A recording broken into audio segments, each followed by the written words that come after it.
नमस्कार दोस्तों, आज हम बात करने वाले हैं भारत के उस बहादुर शासक की जिसने अंग्रेजों की ईस्ट इंडिया कंपनी की नींदें उड़ा दी थीं। हम बात कर रहे हैं टीपू सुल्तान के पिता हैदर अली की, जिसने बिना किसी राजसी खानदान में जन्म लिए सिर्फ अपनी काबिलियत, बुद्धिमानी और हिम्मत के दम पर पूरे दक्षिण भारत में अंग्रेजों को रोक दिया। चलिए शुरू करते हैं हैदर अली की ये शानदार कहानी। हैदर अली का जन्म 1720 में हुआ। न कोई बड़ा राजघराना, न कोई बड़ी सेना था, बस एक साधारण परिवार। लेकिन बचपन से ही उनमें दो खास क्वालिटीज थीं, एक अद्भुत बुद्धि और दूसरा असाधारण साहस। वे किताबों में कम लेकिन युद्ध कौशल और रणनीति में जबरदस्त रुचि रखते थे। किशोरावस्था में ही वे तलवारबाजी, घुड़सवारी और युद्ध नीति में इतने कुशल हो गए थे कि मैसूर की सेना में उनकी तेजी से पहचान बनने लगी और धीरे धीरे वे सेना में ऊंचे पद पर पहुंचते गए। और देखते ही देखते एक समय ऐसा आया कि मैसूर का असली भरोसा वही बन गए। जब मैसूर के राजा कुशाग्र नहीं रहे और राज्य कमजोर होने लगा, तब हैदर अली ने अपनी मजबूत सेना और शानदार रणनीति के दम पर राज्य को टूटने से बचाया। जनता और सेना दोनों ने उन्हें अपना नेता स्वीकार कर लिया और इसी तरह हैदर अली धीरे धीरे मैसूर के वास्तविक शासक बन गए। यहाँ से शुरू होती है उनकी संघर्षपूर्ण लेकिन प्रेरणादायक यात्रा। हैदर अली अपने समय के सबसे शानदार सैन्य दिमागों में से थे। वे युद्ध में नई नई रणनीतियाँ अपनाते थे, कभी अचानक हमला, कभी घेराबंदी, कभी रात में अभियान जलाते। अंग्रेज उनकी चालें समझ ही नहीं पाते थे।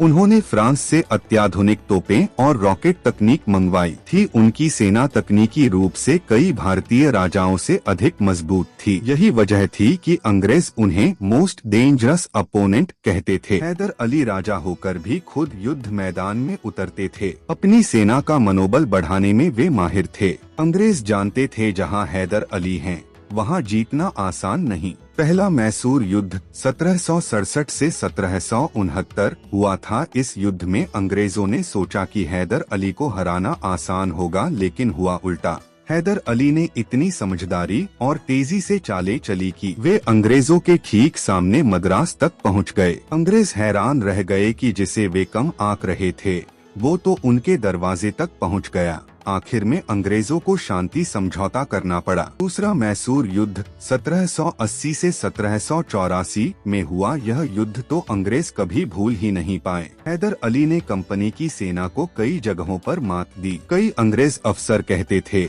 Hyder Ali is our biggest problem in India. Hyder Ali का व्यक्तित्व और नेतृत्व सादगी से जीने वाले राजा का था, न कोई शाही ठाठ न दिखावा। वे अपने सैनिकों के साथ खाते, उन्हीं के साथ चलते और उन्हीं के साथ लड़ते थे। वे बहुत न्यायप्रिय थे और जनता की समस्याओं को खुद सुनते थे। उन्हें विज्ञान, तोपखाना और नौसेना विकसित करने में गहरी रुचि थी। उनके सुधारों की वजह से मैसूर दक्षिण भारत की सबसे मजबूत शक्ति बन गया। टीपू सुल्तान को हम अक्सर मैसूर का शेर कहते हैं, लेकिन बहुत कम लोग जानते हैं कि उस शेर को तैयार करने वाले हैदर अली ही थे।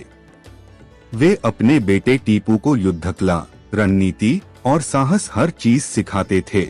टीपू सुल्तान की महानता की नींव हैदर अली के ही हाथों से रखी गई थी।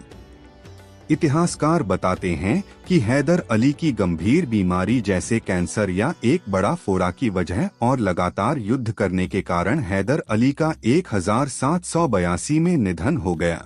लेकिन उनकी मौत के बाद भी उनकी विरासत टीपू सुल्तान ने आगे बढ़ाई। हैदर अली की वजह से अंग्रेज दक्षिण भारत में आसानी से प्रवेश नहीं कर पाए और उनके बनाए मजबूत मैसूर राज्य ने कई वर्षों तक अंग्रेजों को रोके रखा। आज इतिहास में उनका नाम उतना नहीं लिया जाता, लेकिन जो लोग उन्हें जानते हैं वे उन्हें भारत के सबसे महान योद्धाओं में से एक मानते हैं। दोस्तों, यह थी कहानी हैदर अली की, उस महान योद्धा की जिसने अंग्रेजों को बार बार चुनौती दी और जिसे इतिहास में अंग्रेजों की सबसे बड़ी चिंता माना गया। तो दोस्तों, कैसी लगी कहानी हमें कमेंट करके जरूर बताएं और वीडियो को लाइक और चैनल को सब्सक्राइब जरूर करें ताकि इसी प्रकार की इतिहास की कहानी आप तक पहुंचती रहे। धन्यवाद।